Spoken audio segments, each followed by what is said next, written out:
வணக்கம். தமிழாளி தொலைக்காட்சி செய்திகள் வாசிப்பவர் கமலா ஜெகதீஸ்வரன்.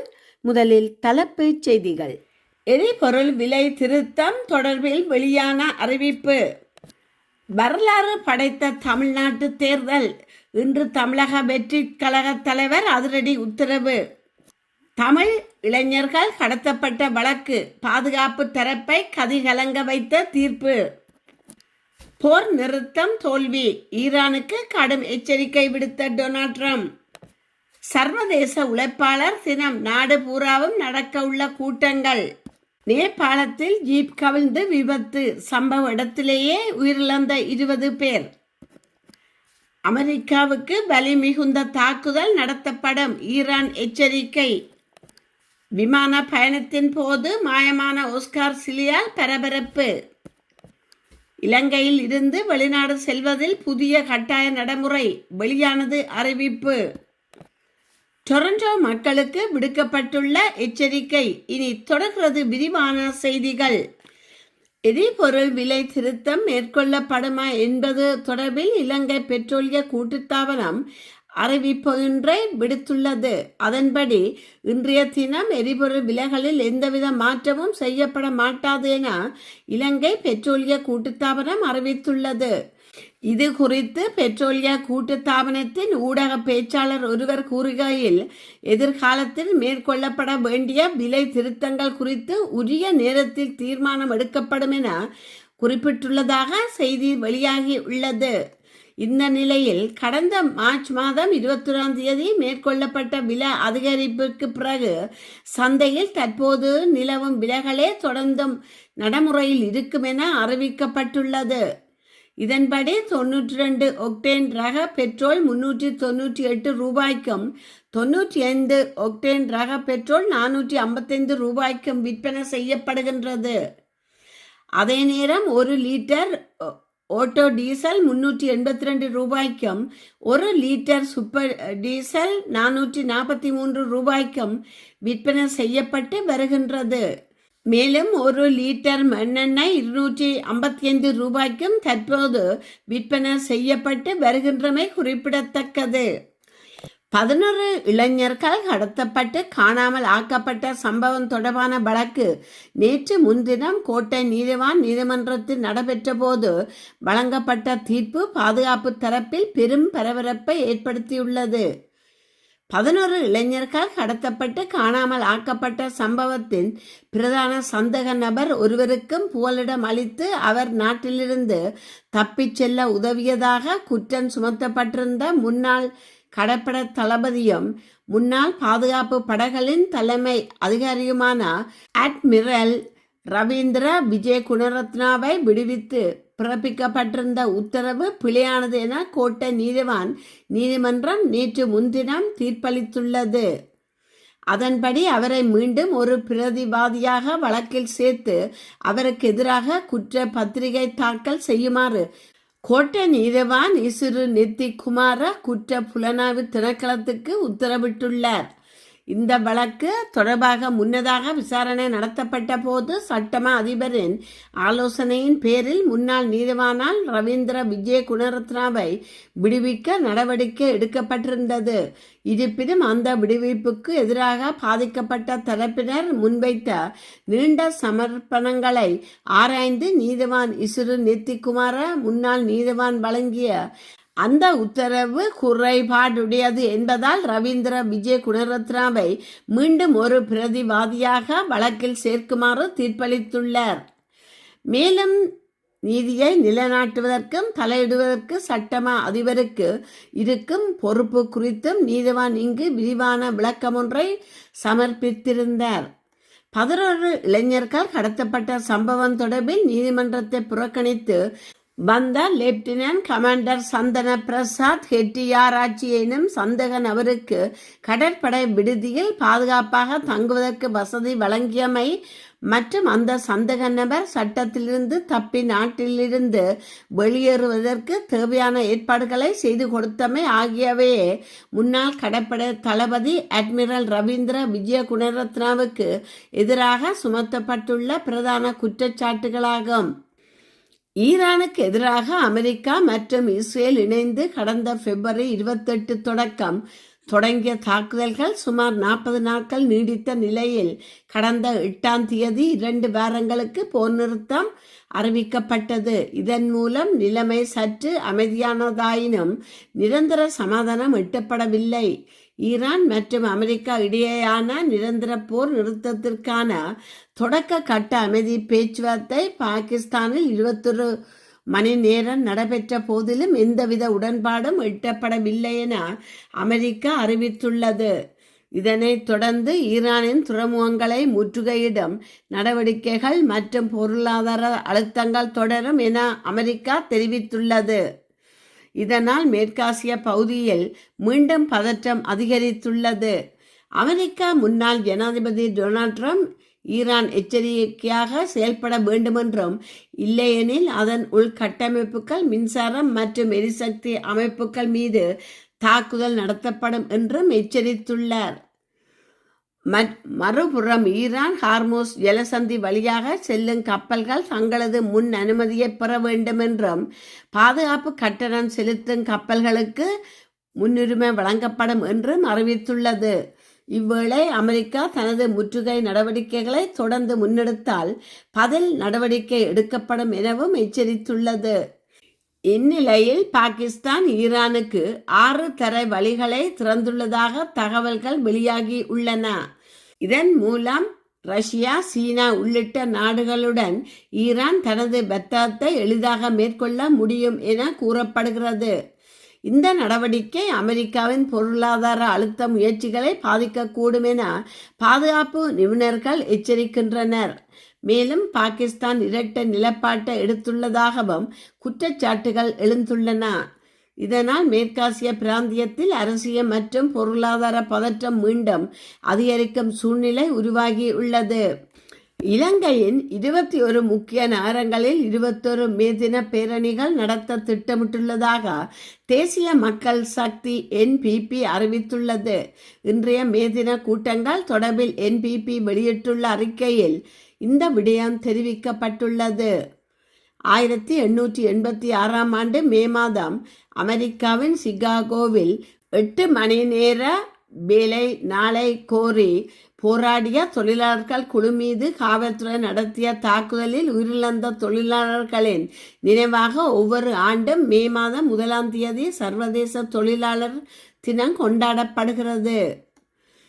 அந்த வகையில் கட்சி தலைவரும் ஜனாதிபதியுமான அனுர திசாநாயக்க மே 1ஆம் தேதி காலையில் நுவரேலியாவில் நடைபெறும் மே தின பேரணியிலும் அதனைத் தொடர்ந்து பிற்பகல் மகராக்கமாவில் நடைபெறும் பேரணியிலும் கலந்து கொள்வார். பிரதமர் ஹர்னி அமரசூரியர் ரத்தினபுரியில் நடைபெறும் மே தின பேரணியில் கலந்து கொள்ள உள்ளார். கட்சியின் பொது செயலாளர் டில்வின் சில்வா களுத்துறை, மாத்தறை, தல்கல்லை ஆகிய இடங்களில் நடைபெறும் பேரணியில் பங்கேற்பார். அமைச்சர் விஜித் ஹரத் உட்பட ஏனியா கேடி, லால்காந்த், சுனில் ஹந்துநெத்தி, நலிந்த ஜெயதிச, வசந்த சமரசிங்க, அனுரா கருணாதிலக மற்றும் கர்ஷன நாயக்கார ஆகியோர் நாடு முழுவதிலும் கூடுதலான இடங்களில் மே தின நிகழ்வுகளில் கலந்து கொள்ள உள்ளனர். நேபாளத்தின் ரோல்போ மாவட்டத்தில் யாத்ரீகளை ஏற்றிச் சென்ற ஜீப் ஒன்று மலைப்பாதையில் பள்ளத்தாக்கில் கவிழ்ந்த விபத்தில் 20 பேர் உயிரிழந்துள்ளனர். ரோல்பா மாவட்டத்தின் தபாங் கிராமப்புற நகராட்சி பகுதியில் இந்த துயர சம்பவம் நிகழ்ந்துள்ளது.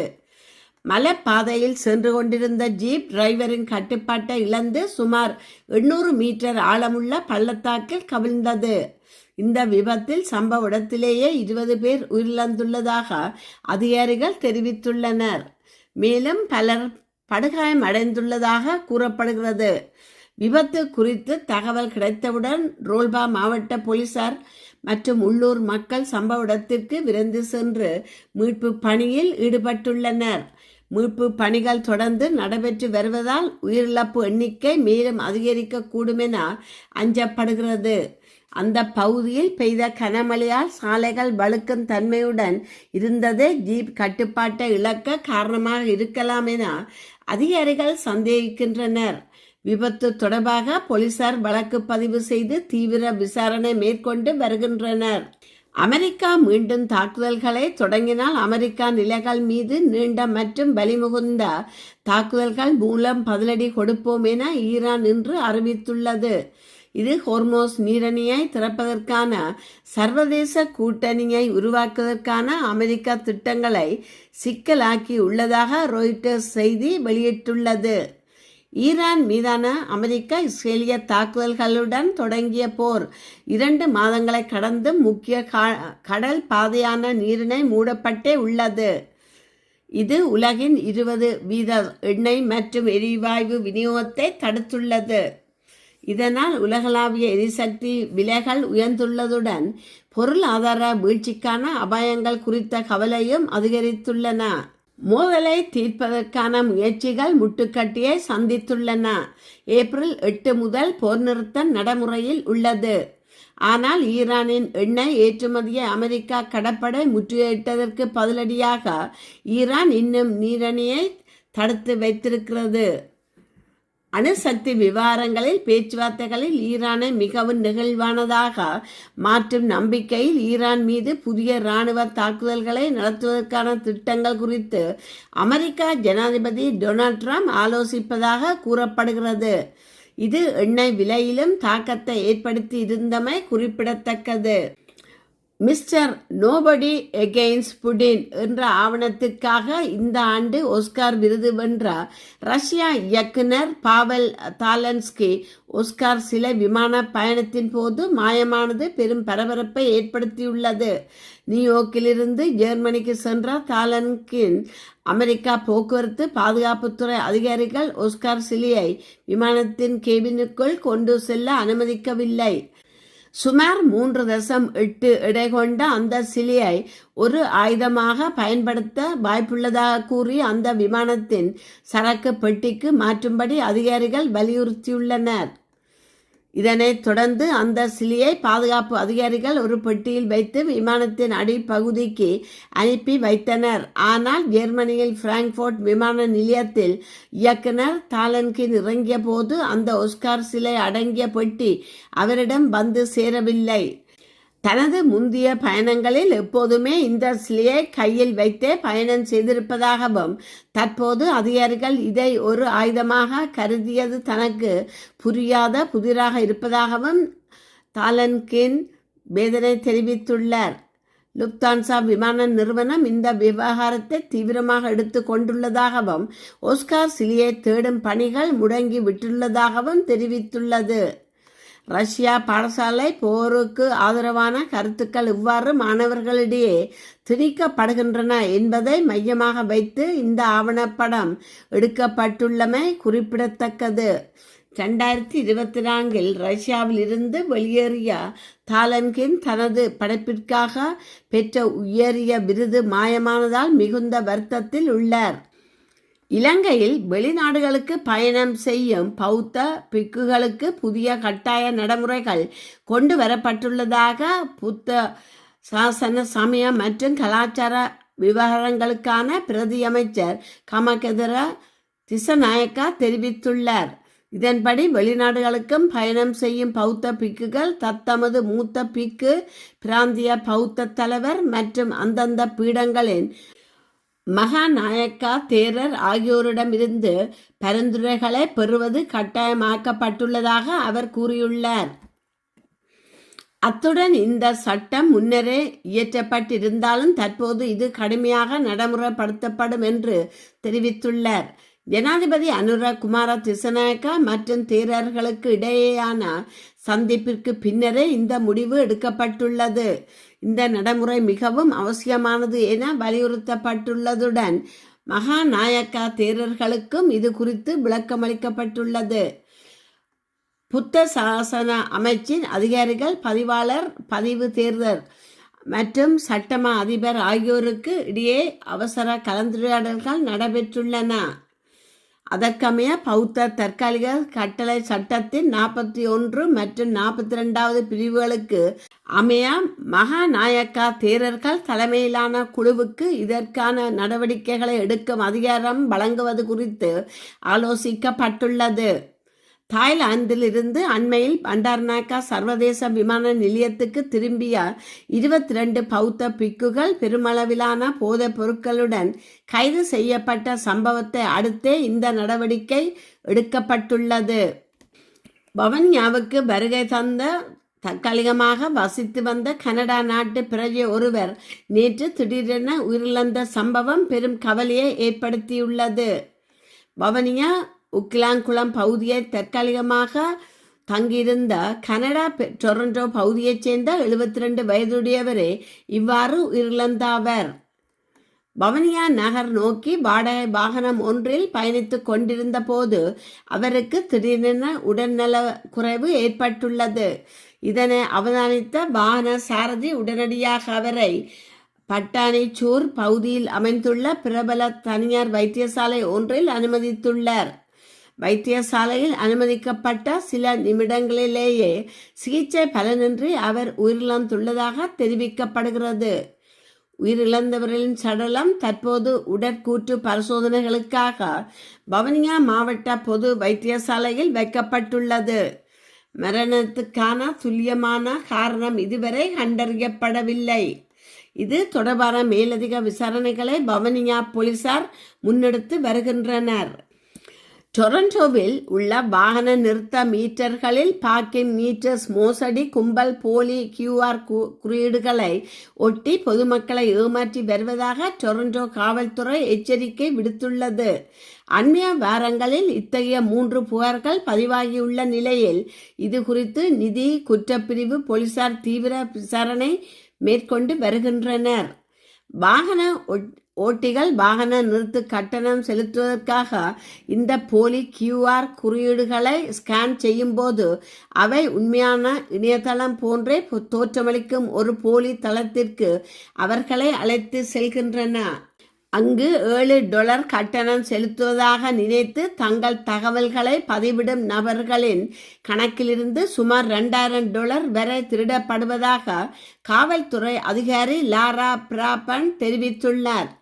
இதே போன்ற மோசடி குறித்து பைக் ஷேர் டொரண்டோ நிறுவனமும் தனது பயனர்களுக்கு எச்சரிக்கை விடுத்துள்ளது. தங்களுடைய மிதிவண்டிகளில் உள்ள அதிகாரப்பூர்வ QR கோடுகளின் மேல் மோசடி நபர்கள் ஸ்டிக்கர்களை ஒட்டியுள்ளதாகவும் எக்காரணத்தை கொண்டும் QR குறியீடு மூலம் பணம் செலுத்துவதை கேட்பதில்லை என்றும் அந்நிறுவனம் தெளிவுபடுத்தியுள்ளது. எனவே வாகன நிறுத்த மீட்டர்கள் அல்லது பொது இடங்களில் உள்ள QR குறியீடுகளை பயன்படுத்தும் போது அவை சிதைக்கப்பட்டுள்ளதா அல்லது புதிதாக ஒட்டப்பட்டுள்ளதா என்பதை கவனமாக பார்க்குமாறு காவல்துறை அறிவுறுத்தியுள்ளது. சந்தேகத்துக்குரிய குறியீடுகளை தவிர்க்குமாறும் எப்போதும் அதிகாரப்பூர்வ செயலிகளை மட்டுமே பயன்படுத்துமாறும் பொதுமக்கள் கேட்டுக்கொள்ளப்பட்டுள்ளனர். இத்துடன் செய்திகள் நிறைவு பெறுகின்றன.